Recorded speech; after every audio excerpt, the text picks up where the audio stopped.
Hi everyone. So today, real quick, before we get into the topic, I just wanted to remind you that for the month of June 2021, which as of the date this comes out, there's only 3 days left, I'm running a $5 Amazon gift card giveaway. So there's two ways to enter. The first way is to leave a review on Apple Podcasts and send me a screenshot of the review. The second way is to screenshot the show, post it, and tag me on Instagram. And either way you enter, you just need to email me. Like I said, email me the screenshot of the show, or just email me that you tagged me on Instagram. But I need you to email me because I need your email address so that I can send you the code for the digital gift card if you win. So you can email me at lolasfrugallife@gmail.com, and the winner will be randomly chosen from all entries received, and I will contact you during the first week of July. Okay, so let's talk about tips for a debt-free life. So I guess first I just want to talk about why we are always trying to strive for a debt-free life as part of a frugal lifestyle. So frugality is all about being intentional with your money. You know, we're always trying to make sure that we put every dollar towards the things that are most important to us. And when we're having to take some of those dollars each month and put them towards debt payments, it leaves us with less to put towards our priorities. So you want to make sure that you're spending time thinking about what your priorities are and why you want to be able to have more resources to devote to them. Just kind of thinking through that can really help you solidify why you don't want to have debt and why you want to make sure that you can use all the money that you have the best that you can towards those priorities. And it doesn't mean that your priorities have to be things that you want to spend money on. Your priority might be time. Maybe you just want more time with family and friends, or time to travel. You know, it can be just having that freedom that if you're out of debt, maybe you don't need to earn as much because you don't have as much bills to pay. And then you can have that freedom to spend more time doing what you want. But it might be money too. You might want to have more money available to save up to travel, or to be more generous. You know, maybe there's certain charities you want to support. You know, it's important to really think about what it is that you want to get out of having more money, because that can really help motivate you with staying out of debt. And I think for a lot of us, kind of the first step of living a frugal lifestyle is getting out of debt. You know, sometimes we might have student loans, car loans, credit card debt, whatever it is that we're trying to get out of. But it's kind of that first step to living a frugal life. So it's important to just kind of think about the debt and understand that debt does not have to be a way of life. I think that so many of us grow up hearing the message that that's just part of life, and you know, you're always going to have these bills to pay. And instead of doing everything we can to avoid debt, we consider it unavoidable, which can make us much more willing to take it on, because we just kind of hear that message over and over that it's just how it is. You know, if you want things, you're going to have to borrow money and pay it off. And if you really believe that you'll always have debt, there's not much motivation to do things to avoid it. So today I just wanted to talk about some things to think about if you are really determined to avoid debt. I have other episodes with tips on getting out of debt. This episode, I'm not really going to focus so much on getting out of debt. I want to focus more on avoiding new debt, because the most important part of getting out of debt is not taking on more debt. There's all kinds of plans and motivation and things you can follow. Like I said, I have other episodes on that to get out of debt. But if you continue to enter into new debt in the future, it's kind of pointless to go through all that. You really need to change how you think about debt and make sure that you're avoiding it going forward. So, you know, of course, there are situations that come up where we end up feeling like there's no alternative than to go into debt to handle a situation. And sometimes this might truly be the case. If a true emergency comes up and we don't have the resources to cover it, we may be left with no other choice but to go into debt. A lot of times this might happen when there's a medical emergency, but sometimes there's alternatives that we might not even consider because we're just so used to saying, oh my gosh, this happened, I'm gonna have to put it on a credit card. So when you decide that you will use debt only as a very last resort, it really allows you to be creative and think of alternative ways to be able to address different situations. It's really important to consider alternatives when something needs to be repaired or replaced, or if some kind of situation comes up that you feel like you're gonna have to go into debt for. And when these situations come up, you want to try and be really honest with yourself about how much an emergency the situation really is. Like, can you live without it for a while to give yourself time to save up the cost of whatever unexpected expense might be? So say like your dishwasher breaks and you have no cash to repair or replace it. You can actually wash dishes by hand until you save up. If you're not opposed to debt, you might not even consider that option. You might likely just go to the local home improvement store, get their 24-month no interest payment plan, or whatever special they currently have, or just put it on whatever credit card you use. You don't even necessarily think that, wow, maybe this isn't really an emergency, for those types of situations where you can probably get by until you save up. You'll be surprised at how many times there really are alternative resolutions for situations that don't involve going into debt. So I think part of the problem is that many of us are raised in a way that if something in your home breaks, you just fix it. This is the case whether we have the money for the repair or not. And I think a lot of times, unless it's something of an urgent nature, like a roof repair or, heat in your home, things like that, sometimes we just need to take the time to consider if we can do without it until we can save up the cash.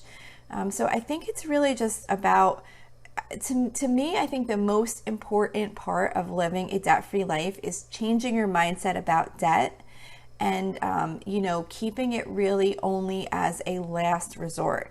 I totally understand. I know some people say no debt, no matter what. And I would love for that to be the case. I always hope for that to be the case, but I do understand that sometimes there's just something, especially when medical situations come up, that usually kind of tends to be the area where we really just don't have any control.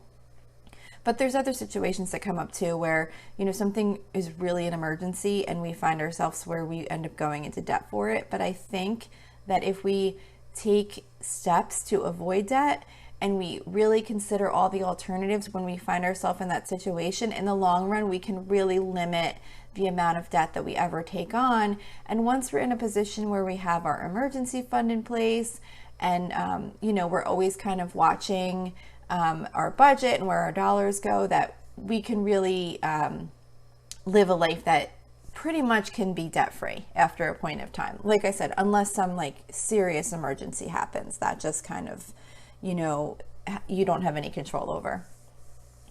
So I think the next most important thing after really changing your mindset about taking on new debt is to build your emergency fund. So of course I have at least an episode or two about, building your emergency fund, how to decide how much you need in your emergency fund. Generally they say 3 to 6 months of expenses. But the thing is that if you're determined to stay out of debt, even if you're determined to stay out of debt is what I mean, there's going to be emergencies that are going to come up. So having an emergency fund allows you to address most situations without having to use debt or having to wait an extended period of time to address a situation. So if you don't have an emergency fund yet, or you don't yet have a fully funded emergency fund, then it's a good idea to really try and consider making that a priority.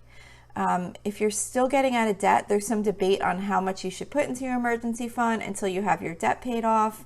I tend to lean on the higher end of how much to have in an emergency fund, not fully funded, but higher than that $1,000 threshold that is sometimes suggested, just because I feel like it's so important to have that there, even while you're going through paying off debt, because if anything comes up during that time, and you don't have any resource to fund it, you could find yourself in a situation where you're going back into debt again. But if you have an emergency fund there that can cover most situations, It just really helps you with not having to use debt to resolve an issue. And it actually seems like it helps you with thinking through situations also, because when you work so hard to build up that emergency fund, it's really hard to want to take money out of it. So even just that alone definitely helps you be thoughtful and creative about how to address situations and really consider if you really have to pull that money out now or if there's a different way to do it. So it kind of, using that cash that you saved up, it really does have an impact on how you use it. You don't want to pull it out. It's not as easy as just swiping a credit card and paying it off later. You're taking out money that you actually worked really hard and took a lot of time to save up. So emergency fund, I think, is super important to living a debt-free life. Another one, of course, everybody knows we're going to talk about a budget. Setting a budget and sticking to it, of course, is really important, because in order to stay out of debt, it's really important to know what money you have coming in and what money you have going out. And if your budget shows that you're spending more than you have coming in, you're never going to be able to stay out of debt. If your income is matching your expenses, that's going to be an issue too, because if anything unexpected comes up, you're going to be tempted to use debt. So it's really important to have room in your budget to include money to be put to savings, whether that's building your emergency fund or just saving up for other things that you want to save up for in your life, whether those be sinking funds for different, maybe you want to save up for vacations, or of course, as part of your regular budget, you want to have sinking funds for things like car expenses and medical bills and that type of stuff. But above and beyond that, maybe there's other things that you want to just be able to save up for. So you want to always kind of try and have a budget that has room for those savings. And you're going to find that sometimes people are going to interpret the fact that you live on a budget as a bad thing. Some people might think that being on a budget is restricting yourself. Others think it means you're struggling financially. None of that is even true. I mean, it could be true. Maybe you're struggling and you're on a budget because you want to make yourself do better. But there's many people that are not struggling financially and are on a budget because they just want to be able to manage their money. Living on a budget, it's just taking a proactive approach to managing your money, which is so important to staying out of debt. So don't let people bring you down if you say, oh, that's not in my budget, or, well, I'm trying to, work on my budget or whatever. And, sometimes they'll kind of act like you're crazy for living that way. It's not. It's so important.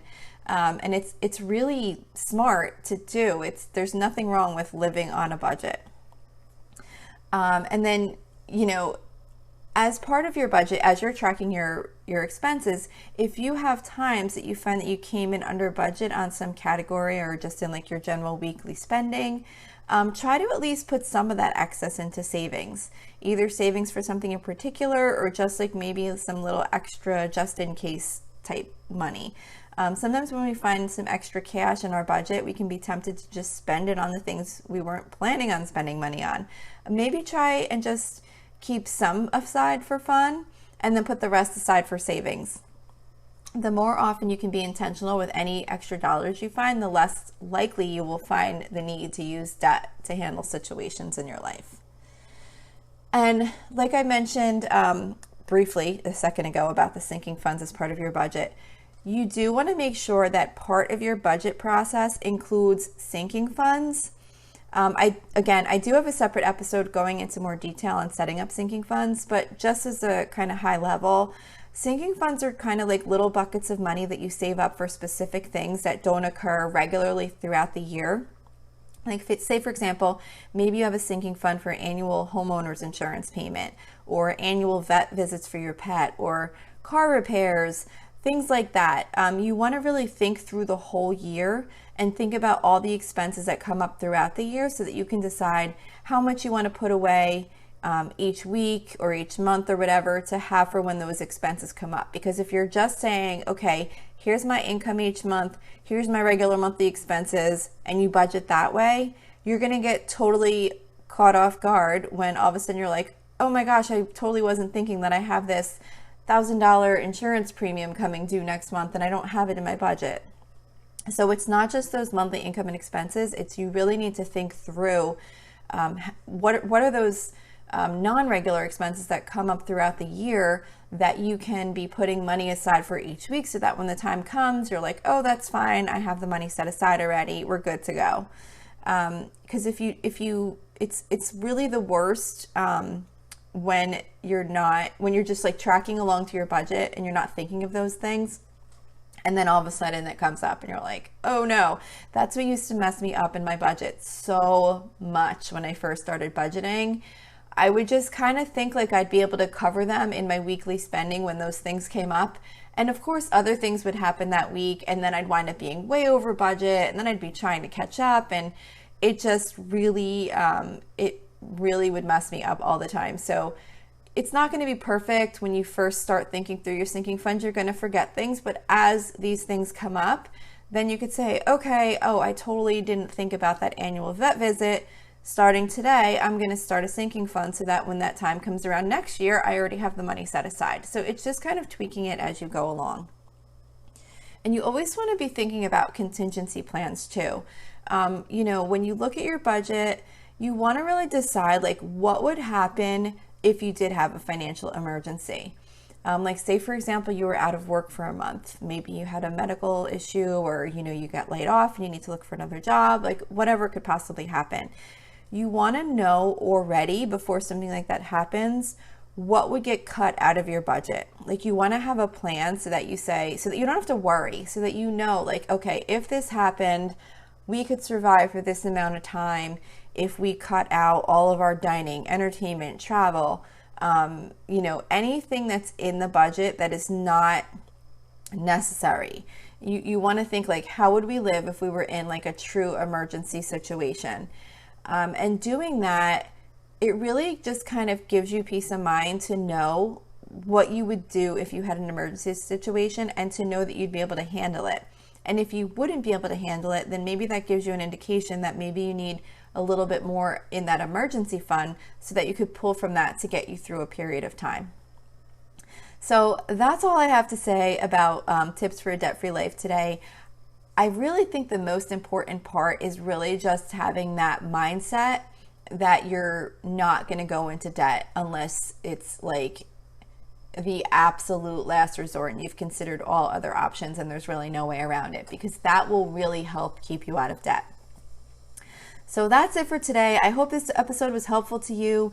Don't forget, you can email me with any questions or suggestions at lolasfrugallife@gmail.com. And you can also email me there for your entries for the $5 Amazon gift card giveaway. You can follow me on Instagram and Facebook at Lola's Frugal Life. You can find blog posts of each episode on my website at lolasfrugallife.com. And you can also join our private listeners group on Facebook. It's at facebook.com/groups/Lola's Frugal Life. I'd really love to have you there. We have a bunch of nice people in that group, and I'd really like to see it grow. If you enjoy the show, please make sure to subscribe on Apple Podcasts, YouTube, or wherever you listen from. And I would love it if you'd screenshot the show and tag me on Instagram. Also, if you could take a couple seconds to rate and review the podcast, that would be really helpful to me. So that's it for today. Thank you so much for listening, and I hope you have a really awesome day.